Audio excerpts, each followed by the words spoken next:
বর্তমানে প্রীতির কাছে তার সকল অডিয়েন্সদের একটাই অনুরোধ, আর সেটা হলো রন্দার কাছে গিয়ে থাকো, রন্দার ফ্ল্যাটে গিয়ে থাকো। কেন জানেন? আপনারা সবাই হয়তো জেনে গেছেন কম বেশি রন্দার সাথে এখন কি ঘটনা ঘটছে, রন্দার অবস্থা এখন কতটা খারাপ।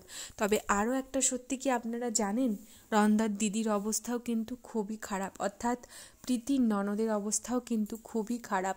প্রীতির ননদও নিজেকে শেষ করার চেষ্টা করেছে, এরকমই একটা ভিডিও সামনে এসেছে। যদিও অনেকেই বলছে সবটাই নাটক, সবটাই সাজানো, কিন্তু এরকম নাটক কি কোনো মানুষ করতে পারে? পাশ থেকে তার ছোট্ট বাচ্চাটা মা ওঠো মা ওঠো বলে কান্না করে চলেছে, আর এদিকে রন্দার দিদি কিন্তু শুয়ে কাতরাচ্ছে। তো আমি জানি না এর মধ্যে কোনটা সত্যি কোনটা মিথ্যে, আপনাদের কি ধারণা, কি মনে হয় সেটা অবশ্যই কমেন্ট করে জানাবেন। সত্যি কি কোনো মানুষ এরম একটা বিষয় নিয়ে নাটক করতে পারে বলে আপনাদের মনে হয়? জানাতে ভুলবেন না কমেন্টে। এদিকে রন্দাও চোখের জল ফেলছে।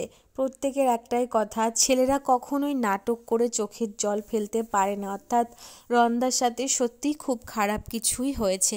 তাই সকল অডিয়েন্সরা কিন্তু প্রীতির কাছে অনুরোধ করছে, তুমি রন্দার পাশে থেকো, ভরসা দিয়ে যেও, এবং এখন রন্দার কাছে গিয়েই থাকার জন্যই অনুরোধ করেছে সবাই। তো আপনাদের কি মনে হয়, এখন কি প্রীতি রন্দার কাছে গিয়েই থাকা উচিত? আপনাদের মতামত অবশ্যই কমেন্টে জানান।